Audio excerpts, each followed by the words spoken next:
Hey everyone, I'm John Lynn, the founder and chief editor at Healthcare IT Today. We're excited to bring you another in our series of interviews with top leaders in health IT. And our guest today is Ryan Witt. He's Vice President of Industry Solutions at Proofpoint, and Joshua Roth, Chief Information Security Officer at Children's Hospital of Orange County, otherwise known locally in Southern California as CHOC. Welcome, guys. Thank you. It's great to be here. Thanks for having us. Yeah, I'm excited to dive into security, which I think, we had a bit of an incident that, put security in the forefront of the conversation, I think, a little bit. But before we go there, maybe, Ryan, you could start us off. Tell us about yourself and Proofpoint. Sure. So my role at Proofpoint is pretty straightforward. I am the internal megaphone for all things healthcare. So my job is to try to understand the industry challenges, the use cases, so that I can guide the company in how to best build out our capability to offer an enhanced experience for our healthcare customers. Healthcare being one of the very small number of industries we have this level of focus on. Awesome. Josh, how about yourself and your organization? So I'm the Chief Information Security Officer. I'm 2 years in at CHOC, and before that I've done about 15 years in healthcare running various cybersecurity programs. So I've been in healthcare a long time. Awesome. Well, let's start off, Ryan. Talk about, your expertise on protecting individuals and their work processes, particularly concerning email security, right? We know that email is the primary target for so many cyber attacks. What are some of the challenges that distinguish legitimate versus malicious, and how do you address these challenges? It's an important topic.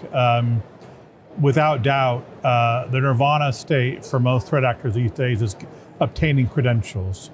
They obtain credentials because it gives them the ability then to determine how and when and what type of exploit they want to launch against their target. So once you get those credentials, you can do a lot with that. So invariably credentials get exposed through some form of attack on people, often on email, often has how they're working. And so phishing, it's kind of an old school style attack, but it still works, and so it's very prevalent. And so protecting against those sorts of attacks and associated attacks that are fraudulent based attacks that also come on email is an important part of the overall security posture, one that I think needs to be taken very, very seriously, particularly in an industry where generally there is some resource constraints happening. So you have to make a determination of where and when and how you want to layer in your controls. Interesting. And how should an organization, defend against this? What should they be implementing to address this effectively?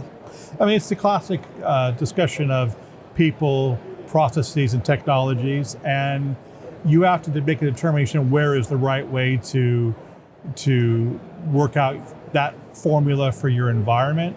Proofpoint tries to give a lot of guidance about where within healthcare a particular role or job function is more exponentially attacked. We do a lot of threat insight there. And then we believe that's an important variable then to go help you guide on what your security strategy might look like.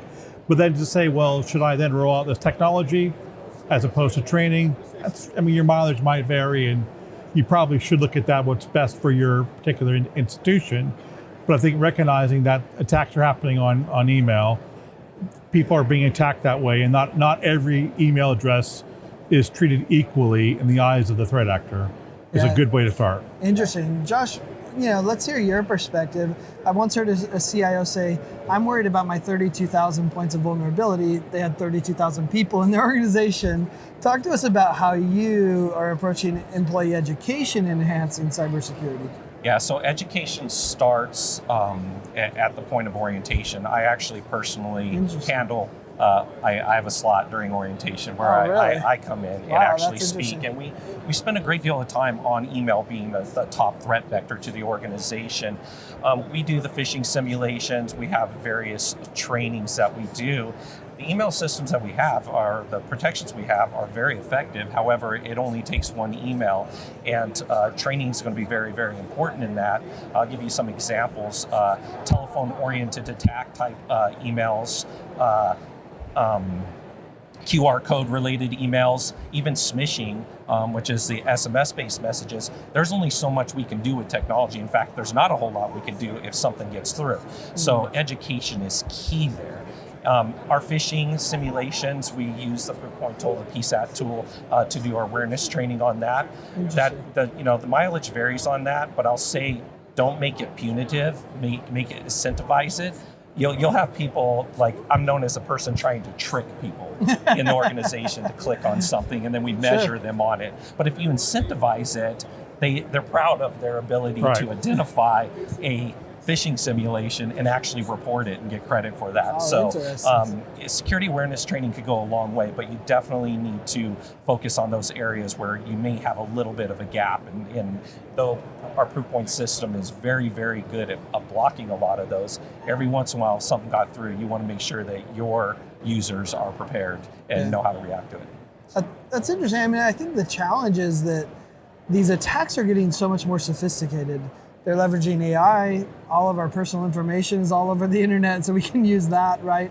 So what else are you doing besides the education to, help protect your users from these very targeted attacks? Yeah, well, I would say most of it is education because it only goes so far with the technologies. Obviously, they're using AI, they've been using machine learning for a while, they've been pretty effective at it, regardless of whether the bad actors using AI, generative AI, to now generate an email that looks very, very professional. There are still indicators within that email. So it does come down to training your users and also relying on the systems that Proofpoint has to be able to detect it. Whether it got through before, and that's the beauty of their solution, even if something got through before, we use the technology built in that if we found out later on, we can auto pull those emails. We can, we can take action. So we have awareness not only of what we're blocking, but what actually got through as well.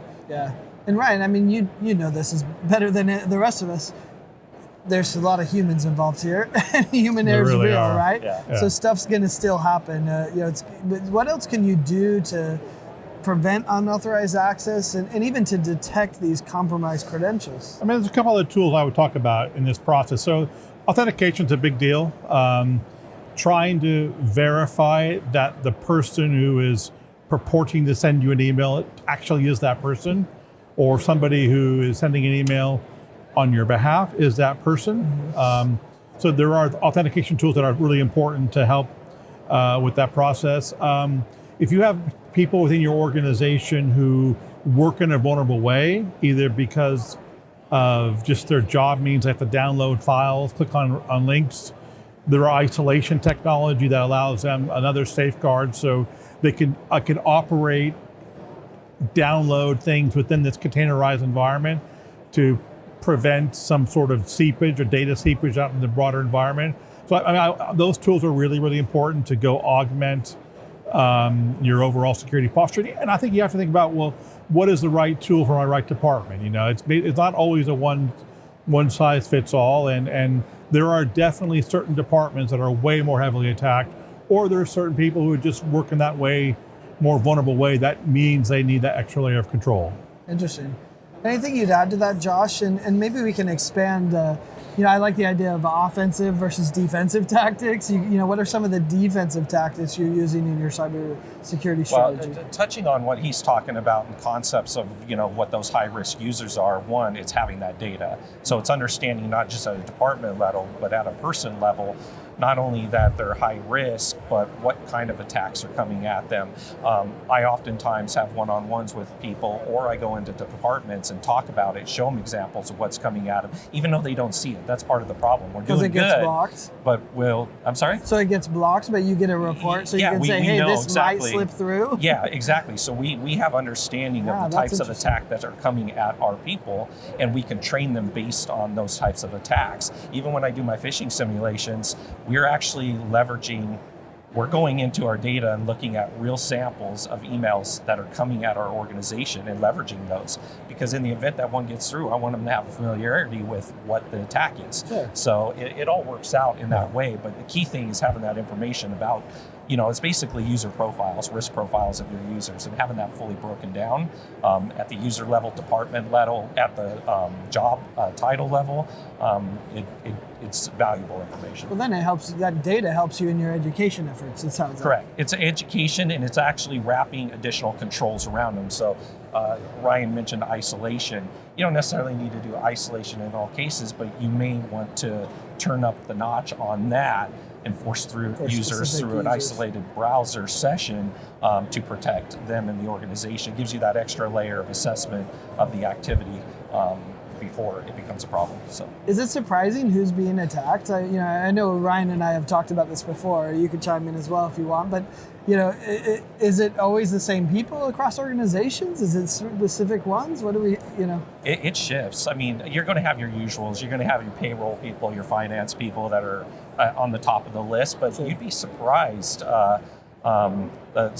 Just random individuals. I don't, and understanding their profile. Sometimes, honestly, it has to do with the fact that they've been with the organization for the long time, and they've had their persona is been out there longer, and maybe they've used their email address more often than other people subscribing to stuff. So it's gotten out there more, so they can change kind of their risk profile just based on longevity in the organization. So that's fascinating. And there are some constants. So if finance people who move money are attacked. Sure. People in HR are attacked. If you have research within your organization, like clinical research, you will be attacked, and quite possibly you're attacked by nation-state actors. Wow. If you have a foundation, your foundation is probably under attack. Makes sense. So there are definitely some areas that you can call out almost across the board and say, before I do any sort of intel in my own environment, these are likely targets threat actors are gravitating towards. Interesting. Can I add one more point to that? So finance and HR, what's going to be very important is their processes. So the payroll departments, it's going to be attempts to change direct deposit. Finance, it's going to be attempts to change, bank routing numbers and wire transfers, whatever. It's having those processes in place within those parts of your organization to where they are picking up the phone, they are doing that double check. They're not just taking an email and making a change. It seems pretty obvious, but you would be surprised how often some organizations are actually hit by those type of things. So it's amazing. Well, I'm glad podcasters wasn't on your list, Ryan, but oh yeah. Well, we probably are. It's just different attacks. Very public. Josh, how about the challenges of prioritization, right? The CISO has so many different avenues, technology, training, et cetera, to use. How do you approach kind of allocating limited resources? I heard one CIO after the recent attack, and breach. He's like, we should double our investment in this because this is a problem and this could happen to any of us. Like, how do you approach it? Because they haven't done that yet. And even if they did, it's still limited. It is. It's limited and it's tough. I mean, it comes down to your talent pool too. So you're going to have limited resources, but it's hopefully you're one of the lucky ones that gets a very talented group of people that know how to work smarter, not harder. But it's also some of the investments I've made. For example, incident response is going to be very, very important. And I've made investments in orchestration automation type tools, SOAR tools, that have really taken a lot of time out of their investigation steps. Our playbooks are now automated to where we get an alert. We're getting feeds from 15 different steps before they even look at it, and it's almost instantaneous. So that kind of activity saves a lot of hours and frees up my people to help. We've got project work, obviously, the training stuff. That's why I actually do the orientation trainings, because I need my guys doing the important work, and I'm willing to do that. So that's interesting. Yeah, it's an interesting prioritization as well, right? Yeah, but yeah, you have to find areas to, efficiencies in your processes is really what it comes down to. But you also have to balance that where you're not going to accidentally miss something. The needle in the haystack could be the one that matters. Yeah, that's the tough part. Ryan, any final messages that you'd offer health system CIOs and CISOs that are out there, that realize, I think everyone now realizes security is important. I think so. I mean, If not, the last 2 weeks may have changed their thought process on that. Yeah, but what would you suggest to them and what they should be doing, or things that they maybe haven't thought about? I guess the thing that I kind of go back to is I don't envy being in your position and all the things that you have to think about in terms of building out your security posture.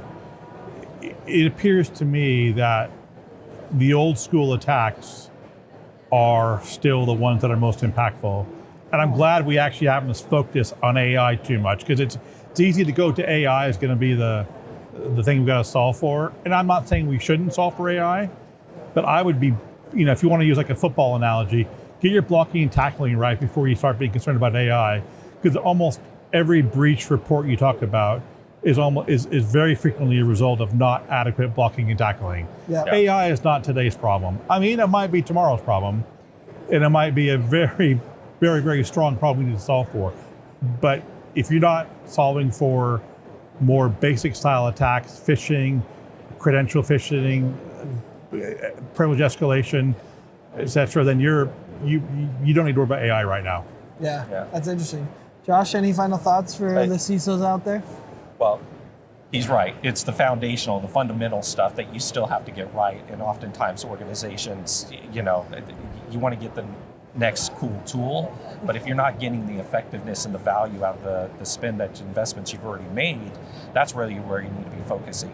I would say, I talked a little bit about my orchestration and automation, and the one thing I will say, when you're talking about this, it's not, I'd be hard pressed to use the if statement. It's really the when statement. And I think as organizations, you really need to focus on how do I limit the blast radius in the event that we do have an incident, whatever that incident may be. It comes down to incident response. Incident response plans are essential. Doing your cybersecurity tabletops, making sure that your people are trained and understand the steps that they need to take within an incident response is essential. And I'll even add to that, given the recent news with hospitals and other organizations and the big attacks that have occurred there too, when you're doing those cybersecurity tabletop exercises, focus on the restore processes. We spend a great deal of time talking about how we identify and mitigate a threat in the organization, but practice the restore as well.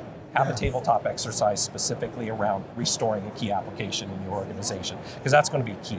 But again, incident response, minimize blast radius, be able to recover quickly, don't have your hospital down in its entirety. So. That's great advice. I mean, I think when the most recent incident happened, I saw their updates and I said they have no clue when they're coming back, because obviously they didn't have a path back yet. Yeah, and it was there's a couple of them in the past month that same situation. So. Yeah, so that's great advice. Well, Ryan, Josh, I really appreciate you taking time to talk with us and share about this, extremely important topic, and giving them some practical advice on how to improve our posture against all these attackers. And thanks everyone for watching and listening. If you want to find more great healthcare IT content like this, be sure to check it out at healthcareittoday.com or search for Healthcare IT Today on your favorite podcasting application. Thanks, guys. Thank you.